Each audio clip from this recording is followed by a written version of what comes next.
So I remember standing above the cafeteria of my high school and the huge bank of steps going up. And I just had this, like, I think I was a junior, maybe a senior, and I just had this download, just this aha moment of, oh my gosh, I'm waking up. It was my first experience of realizing that I truly am an agent. I am the agent of my life.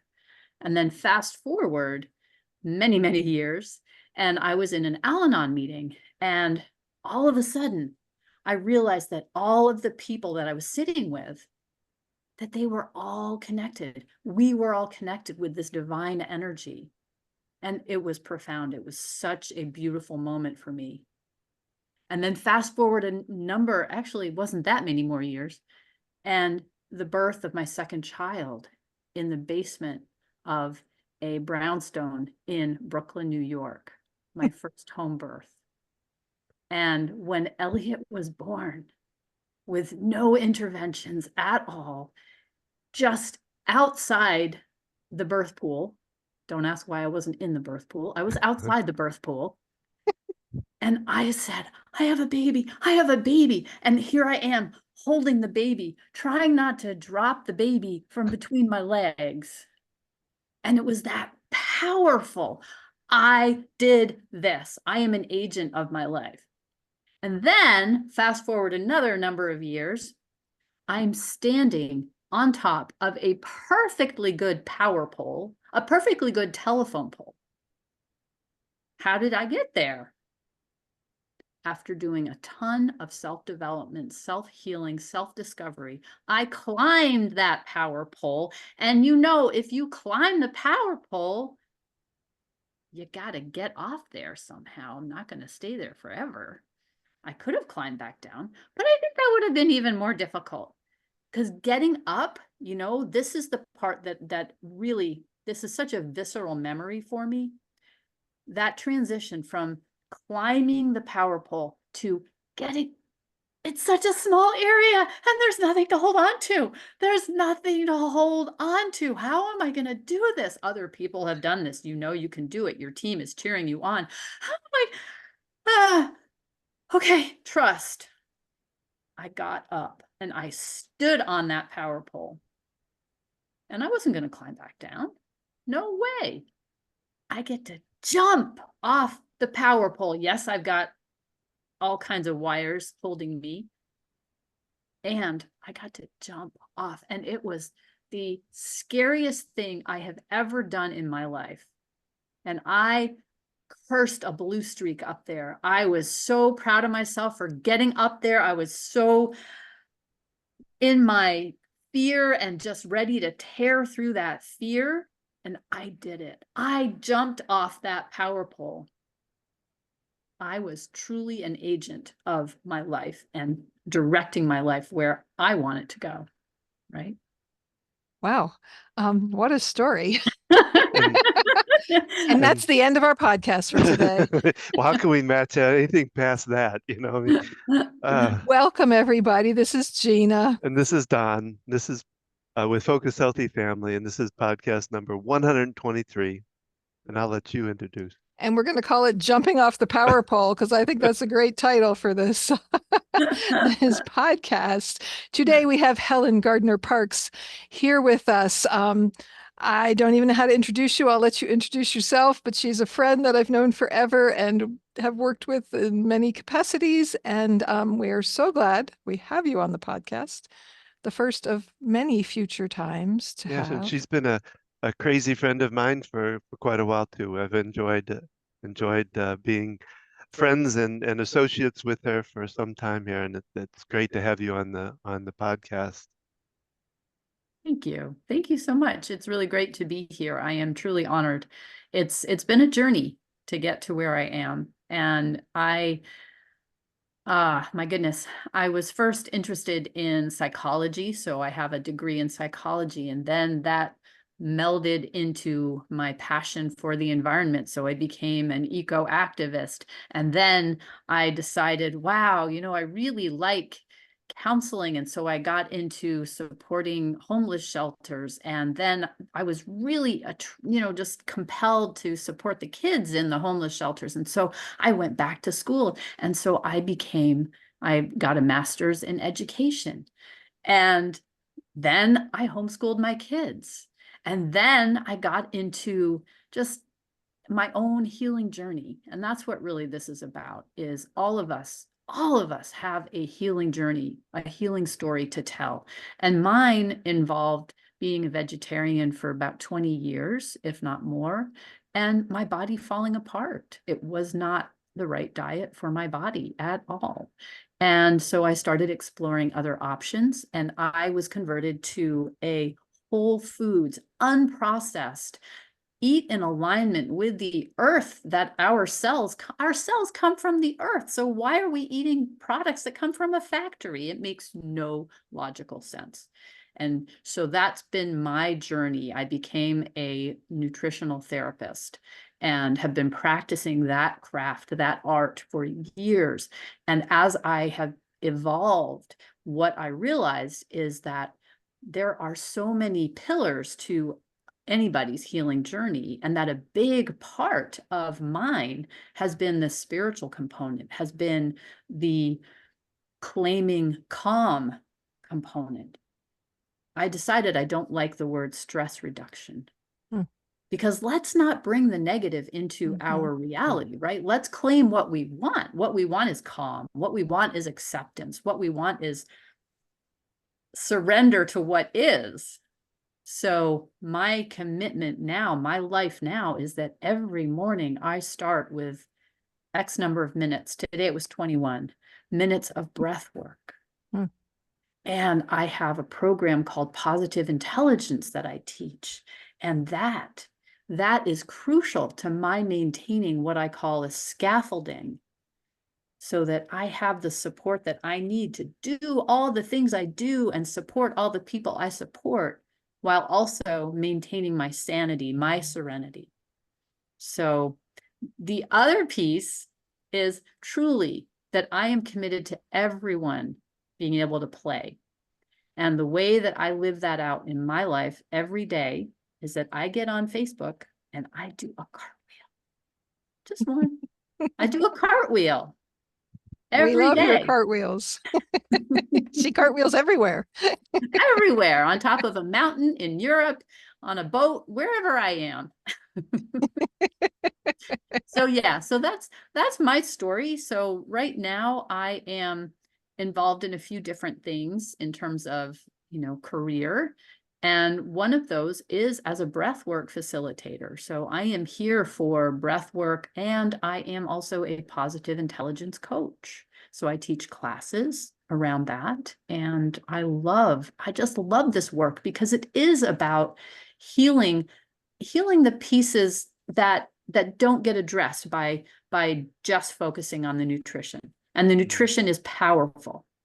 And I have so many, I also work as a health coach, and I see so many people who are doing all the right things, and they're just not getting the results because they're not accessing their calm. They're not claiming their serenity. I love that, claiming your calm. Because you want to reduce stress, but then you're just putting stress out into the environment. Exactly.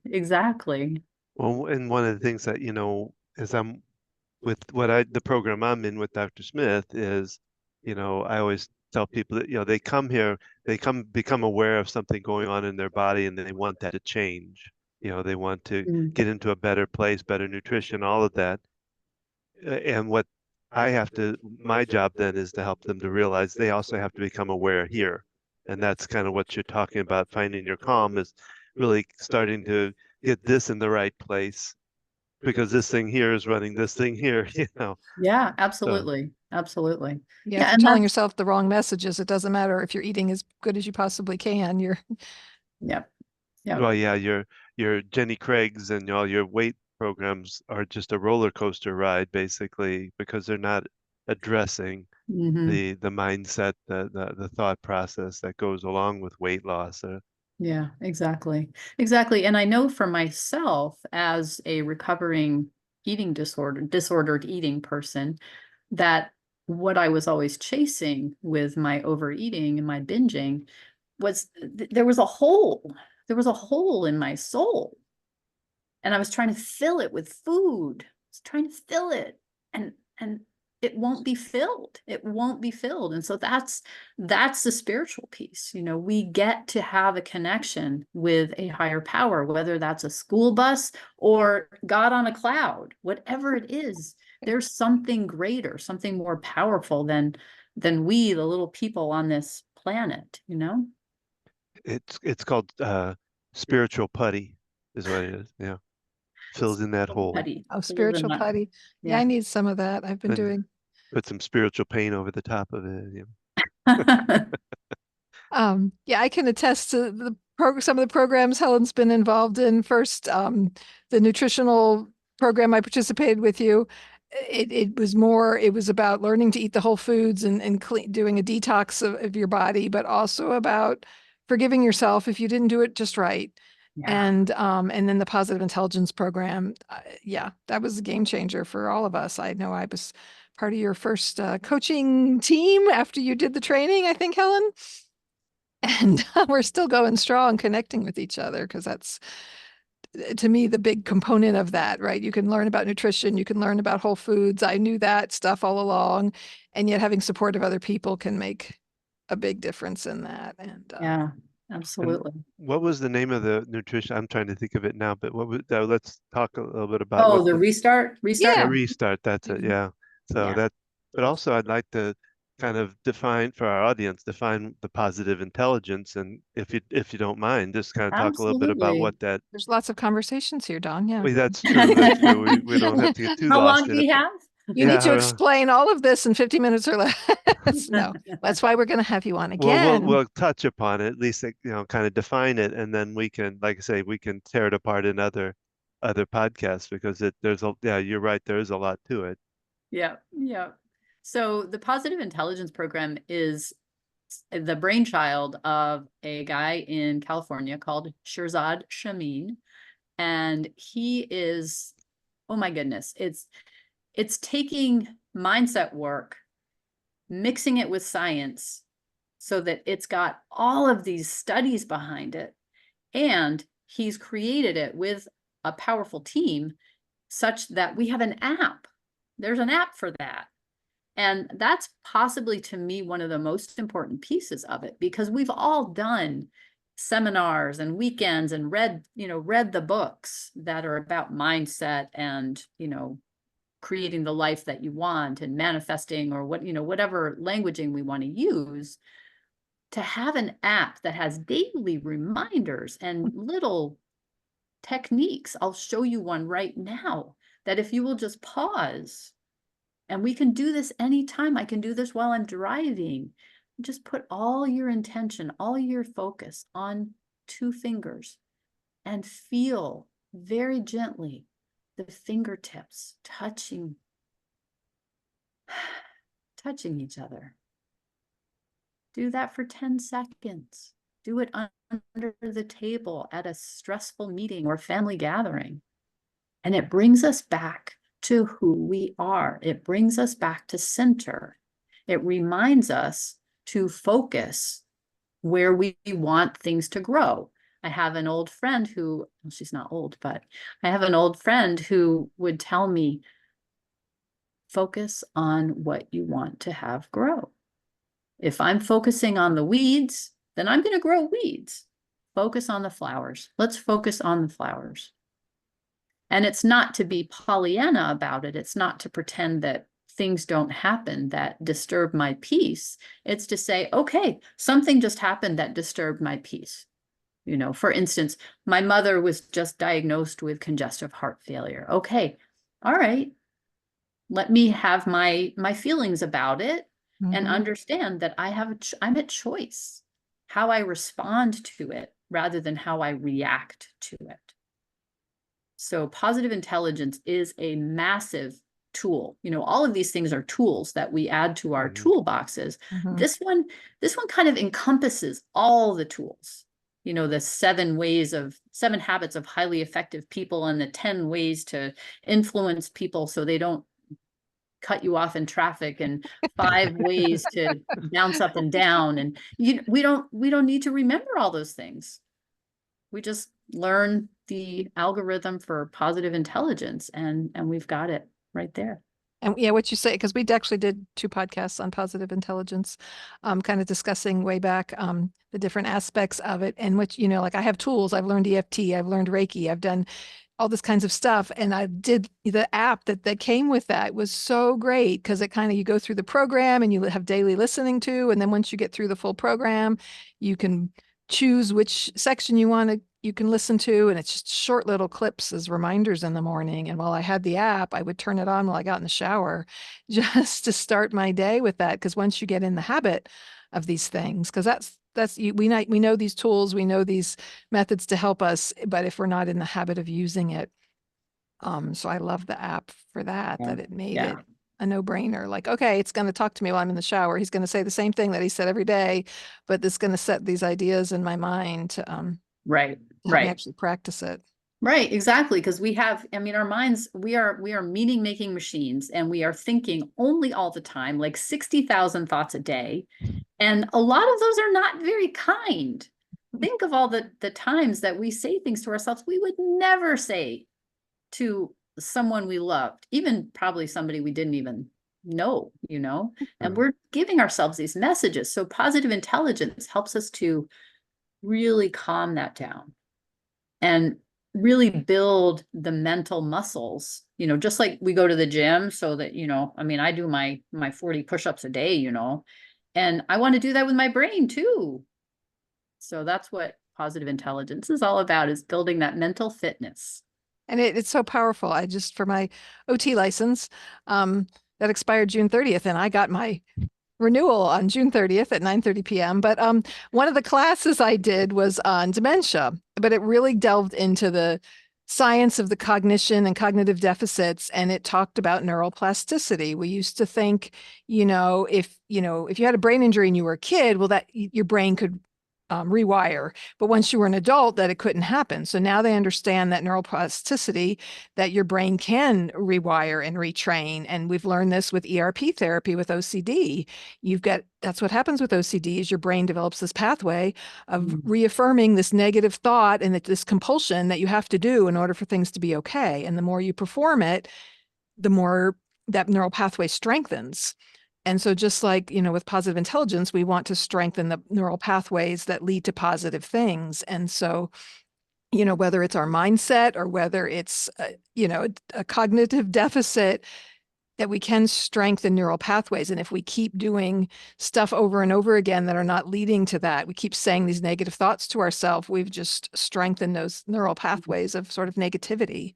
So it was kind of a wonderful class to take, and just kind of a reminder that the overlap it has in so many different areas, and not just dealing with people with dementia, but just our overall cognition. I love everything related to the brain. That's always been my biggest fascination. And right on, Gina. Everything that we're doing connects with everything else. When we find the flow, when we find the harmony in our lives, then we see, oh, everything's connected. I choose to eat the way I do, and I teach people to eat this way because it's all part of the same package.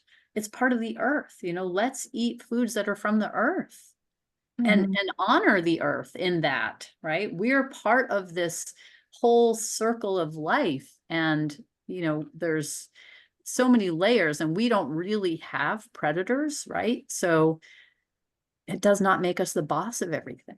It means we are part of the system, and we get to respect that and be part of that with all of these conversations. So now you're telling me that Twinkies are not part of the earth, really? If cockroaches won't touch them, then I got to be in question. And I love that you brought up Twinkies, because when I teach a class on nutrition, I'm always picking on Twinkies.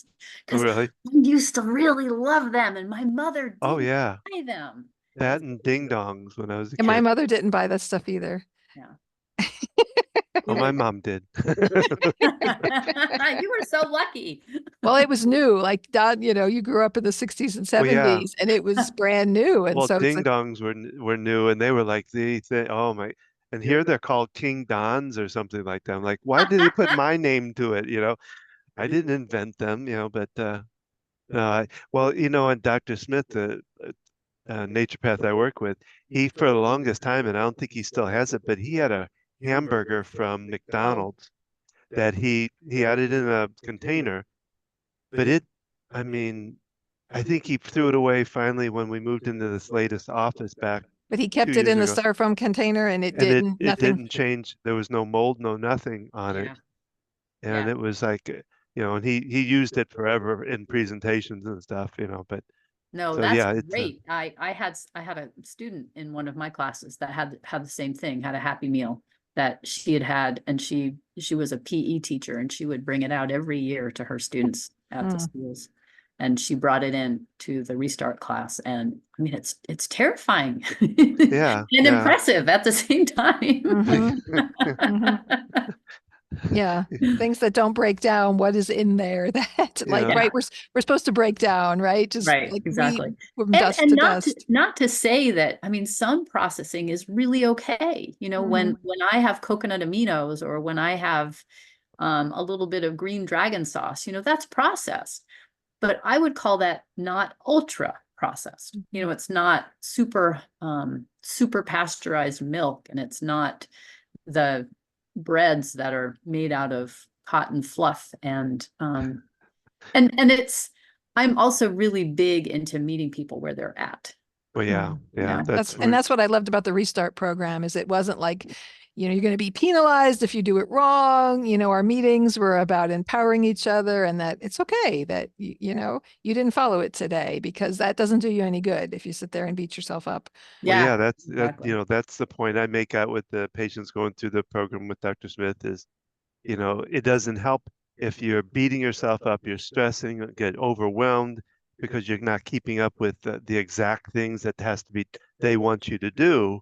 No, we talk about all the time, going at a pace that they can handle, and weaning down off of things versus just going cold turkey. Some people can do that, and there's a lot of them that do, but they really, again, because I get what I end up getting is somebody when I'm doing a session with them going, I just go so stressed, I'm not keeping up with it. And I and I had yesterday I had a piece of cake, and I was like, and sitting there beating themselves up over it, and it's like, no, okay, see that it happened. Yes, it did, and what probably wasn't the best thing for you. But let's keep moving towards where you need to go. Where you want to go, right? Where you want to go, yeah. That's exactly right. Yeah, because you've had many people who are ready to leave the program because they just couldn't keep up with it, or they were lying and not telling them the truth because it didn't want to really let them know. And that's not serving anybody, if, that being honest with yourself. And Well, I tend to be the listener. And I think that's one thing that we kind of miss sometimes is that they want to just go into, well, did you try this and you tried this and well, no, what's going on? Wow, you're really upset. So what's going on, and letting them kind of talk through it. That's makes a big difference. Exactly right. Yeah. We get to create the space for people to feel safe and heard. And I know that's something that I struggled with growing up, is not feeling heard. And so that's a really important thing for me now, is to make sure that my kids feel heard, that the people around me feel heard. It's really I'm sorry, were you powerful. talking to me? I'm sorry. Sorry. I told you this was the comedy hour. No, So right? I've known you for a long time, Helen, since I guess I first started homeschooling. So like 20 plus years ago. And yet in your intro there, I learned so much about you. Like, I didn't know you had a master's in education, and I didn't know when you told the story of climbing to the top of that pole. I don't know if you noticed, but I was tapping, because just you describing that sends me into total fear and panic, because I have that strong of a fear of heights. And it wasn't the climbing up the pole. It was the fact that you stood on top of it. I'm like, and I just know how empowering that must be. Oh, 100%. And yet, like, oh my God, it was sending me into like, oh my God. Get down, get down. Don't fall. I had lots of wires on me. Yeah, because I mean, I literally like standing on Grandfather Mountain Bridge. It's a bridge.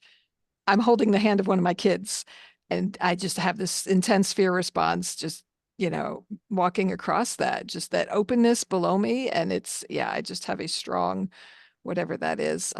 Yeah.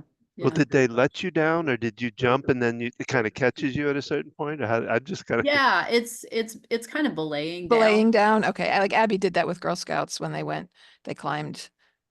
the They, laying down. What do you mean? Belaying. So you're being Oh, guided down. oh, okay. It's not a it's not a bungee. It's not a bungee jump. Right before you kind of, exactly. It's not a bungee jump. It's kind of, Yeah. yes. And I don't know, is that experience that you're sharing, is that something that you experienced before having children, or was that something new after having children? Me, my fear of heights. No, Yeah. I've had that my whole life. I know my mom had it too, because we went to like the highest point in Pennsylvania. I was maybe elementary school age, and there were steps so you could see well. So Mm. they were open, kind of great steps. And I know, neither of us could make it to the top. So I knew I had that fear even before that. Well, because we lived in Pittsburgh and you had to walk across the bridge to go to Three Rivers Stadium. And that was a challenge for me to do then. So Wow.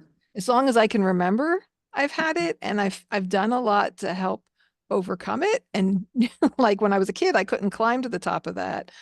But when we stayed in some of our timeshare resorts, one of them, I was on the 20th floor, and like I made myself go out and walk on the balcony, and I got to where I can handle things better. But yeah, that's a whole nother. Well, and that's a neat thing, is that one of the uses for positive intelligence is to use the reps, the repetitions, that just like, again, going to the gym, we go to the mental fitness gym Mhm. and we do baby steps, baby steps, baby steps to get over, to heal whatever is going on with that fear of heights. If you wanted to. And Yeah. I know that I've heard stories about people using it to get over a fear of flying. They Yeah. got married and they weren't able to go on a honeymoon for 20 years, or, where they wanted to, because she just couldn't get on the airplane. And Don did And that with EFT. He had a client who he did EFT for that very thing. mhm. And this was someone he met through Sun City, and it turned out being an old friend of my mother's, which we didn't know at the time. But yeah, I actually got her on a plane. One of the racing teams here allowed me to use their plane. In fact, they didn't even charge me for it. It was but we didn't fly anywhere, but they turned the fan, all the internal stuff they turned on. And That's perfect. it was a good sized plane too. So it felt really like and we tapped, she had to go to Australia because she was from Australia and her brother was dying and she wanted to Mm, get back to see him, but it's like a 24-hour flight. yeah. And so, she she could get on a plane okay, but she'd get real sick. Mm, Just the worry would get her literally sick to her stomach, and then she'd start panicking whether she was going to make it to the bathroom in time, you mm, know. And and then she said because she said it ruined, like she went to Paris one time for like a week or two or something like that, and she said she'd start feeling better about halfway through but then start thinking about having to fly back again, and it would come right back. So it would ruin the whole vacation. So yeah, that was because sort you of like fun. tapped outside the plane, and then you got on the steps, and didn't you do Well, like, no, that was after. So we got on the plane and we did the tapping, and she, like I said, she flew to Australia, and so we're at this racing team, and we're leaving, and she left, and the lady at the desk said, "Can you do anything for heights?" And I said, "Yeah, sure. What the heck?" And so we did some tapping in our office, but then we went out to the plane, and there's this little platform that's above the plane. mm, And so I took her out to the platform, but like we opened the door and it was still quite a ways away, and she started panicking. So we stopped right there and we tapped it down, and we'd go a little close. We went about halfway towards it, and she started panicking again. We tapped on it. We got to the steps. We kept having to stop. I got her halfway up the steps and we had to stop and tap. we got to the top, and of course I walk over to the edge and I'm looking around. She's going, no, and she's like grabbing my shirt to pull me back away from the edge. Again, I'm just these thoughts are sending me over the edge. But anyway, I got her tapped. We tapped up there, and she walked to the edge and went, "Oh, this isn't so bad," you know. So it was like, Yeah, so it's a similar, kind of thing. Tapping and, Yeah. positive intelligence, you can utilize those tools as well. There's so many tools out there, right? And it's and they all work, everybody, it just depends on the person which one works best for them, because EFT doesn't work for everybody, Reiki doesn't work for everybody, but it works for a lot of people. So, and for me, it's a combination, kind of all of it, I love having all the tools. Like, as people talk, I tapping and tap all the Reiki at the time. same time, breathing, Well, tapping, and I Reiki. do. When I have a client doing breath work, I will use Reiki with them. And that's, I mean, it's beautiful. It's beautiful. Yeah. And I did learn some breath work from you as well. And that is powerful stuff, and something I'd like to do more of too. There's so many, there's just so many tools out there, and they're all so wonderful to help us. And yet we, like you said, I've read all kinds of self-help books over the years. We did all that kind of stuff. And yet if we're not practicing it, if you don't lose it, if you don't use it, use it. if you don't use it, you lose it. Like we're doing now. No. Yeah, we're losing it. Well, and then I would beat myself up, like, Gina, you know better. You know that what you're doing wrong. You should be, I should on myself. You should be using these tools. You've done this before. You teach this, why are you doing this to yourself? And that's just as damaging. Yeah, it really, it undoes all of the benefits that we've done. And so we get to treat ourselves with the grace and the love, the compassion that we would treat ourselves when we were itty bitty children. So one of the things that I love to teach and coach is, yes, imagine yourself as a little child. And how would you talk to yourself? And what does your little child want to do in this moment that would have them feel heard and seen and loved? So let's play. Yeah, well, cause I do a lot with, people have I call it their voice was stolen, or their voice was taken when they were a kid, because the parents that won't let them talk, that won't let them express what's going on in some of the worst situations too, and they're not allowed to express themselves. And so we work on getting their voice back, taking it back. Yeah, that's beautiful. Yeah, we Very empowering.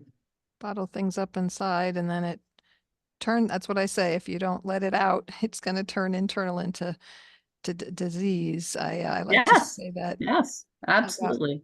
Yeah, I'm always quoting Shrek in the first movie. Better out than in, I always say. Exactly.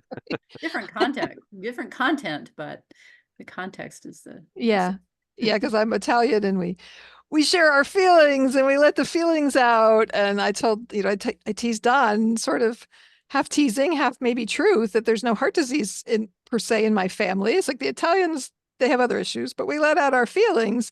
And the Stoic Germans, they hold it all inside, and his family history is written with heart disease. And just, it's right. The manifestation of our feelings can manifest into physical illness and different things that in our bodies. And so, there's such an overlap of this, just like the nutrition and our mental health, that you can't, if you do one without the other, it's not as effective. And I mean, I was diagnosed with the same thing your mom was, congestive heart failure. And when you had the heart attack, and just not too long ago, the cardiologist I was going to wanted me to go to the heart failure clinic. And I thought that one. Positive intelligence. Oh my gosh. I looked at him, I said, who came up with that? I mean, who wants to even think that way, Yeah. Because when you did recovery center, even when you did rehab, it was called cardiac rehab. It was at least a more positive term that you did. Yeah, but heart failure, yes. Who wants heart? That is fascinating. So, hey, I have heart failure. Oh.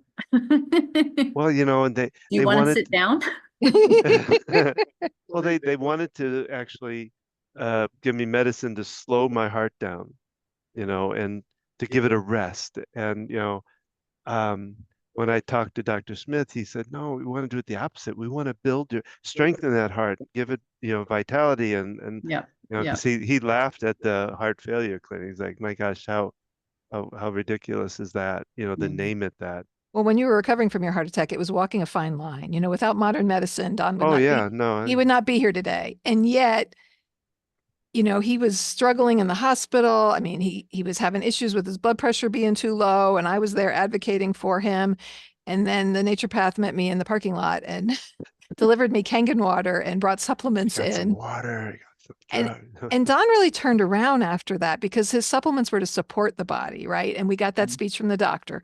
We want to reduce your blood pressure. We want to slow your heart down. We want to do all these things to put less stress on your body.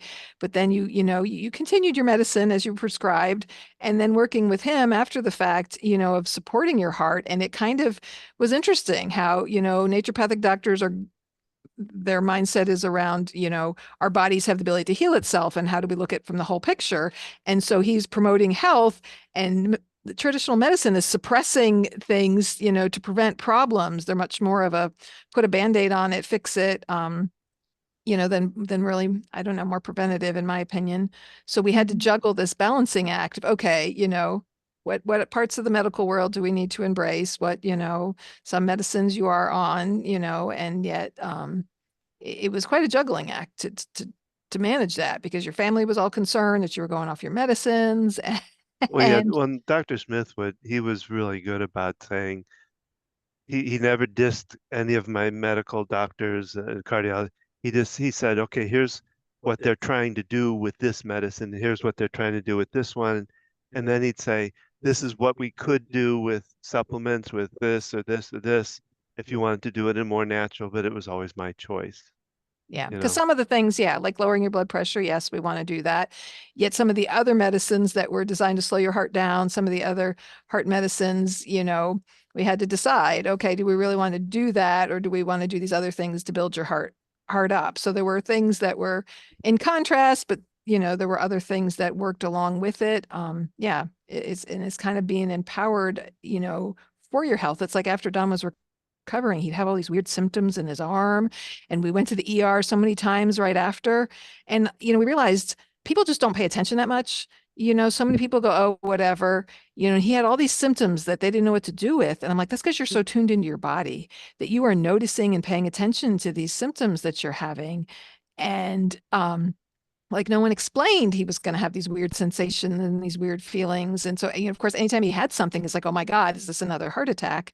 Right. And, because a lot of people, they have symptoms like whatever. I mean, some people have heart attacks and don't even know it until they get an EKG and like, you've had a heart attack in the past, because they just brush it off and they don't want to go to a doctor. They don't want to look at their own health. So they're really not paying attention to their own body. And that's like with the restart program, you detox, you clean out, and then you introduce foods and you say, okay, let's see how this really affects me. How does this affect my body? Because we don't realize it. We just, No, and we're all unique. I mean, that's the challenge of medicine, right? Why we keep practicing medicine, because every one of us is unique. And So you we're know how never you catch those people, right? You sneak up on them. bottom bump. All right. yeah, that's another big point there, just about the individuality of things that some people can tolerate some foods and, it's not like a one size fits all. Right. Right. Um, and Yeah, that's well, and probably, that's another thing. I mean, there's so many layers here, and Yeah. truly, because I was just at a conference and learning more about mast cell activation syndrome and how that can be brought on. I mean, it's like it's got to come from somewhere, right? There's always a root cause to all of these things. We may never figure out what they are, but there's always a root cause. And MCAS can be brought on by Lyme Mhm. and or Bartonella or Babesia, which are all Lyme co-infections. And we may not even be aware of ever having been bit by a tick. Mhm. Mm. And ticks are moving all over. And now we know that it doesn't take 36 hours for a tick bite to be problematic. It can be 15 minutes, people. So that's a whole nother, there's just Yeah. so many Yeah, layers they to used all to of this. say if you got rid of the tick in a certain amount of time, Yeah. you were safe or whatever. Yeah, there's Yeah. just so much information out there. And I look forward to having more conversations with you to kind of narrow in on some of these topics. The whole foods thing I love talking about, and hear you talk about, just the difference between eating, a whole potato versus a piece of the potato, or, just parts of food, how it's digested differently. But we can save that for another time. Sounds perfect. Sounds perfect. So, Helen, we want to invite you, if you have any things you want to share, how people can learn more about you and the different programs you do, the positive intelligence, how can they find you? Well, the easiest way is to go to my website, which is creativewellnessnow.com. And I can give you my phone number. Woo! No, that's risky. It's 704-451-3900. So those are And ways to reach you. And we will share these links and things so for people, whenever they're watching the podcast, can learn more and check out more information about you, and reach out to you if you're interested in participating in these different programs that you offer, and thank you. as you expand on different things. So I appreciate you. I appreciate both of you. That was delightful. Yeah, yes, thank you. so glad you were here. We've been talking about having you on forever, and I'm so glad we've done it, and look forward to you coming on again. Well, So that's our podcast for today. We hope you have enjoyed this. Please share this with anyone you know who might be interested in these topics that we cover, and be sure to check out our full list of podcasts. We've been doing this 2.5 years on a wide range of topics, and you can see that on our website, Focused Healthy Family. If you're watching us on YouTube, you can also find the audio version wherever you can listen to a podcast. and remember, how you speak to your children and your family today shapes their future and yours. 100%.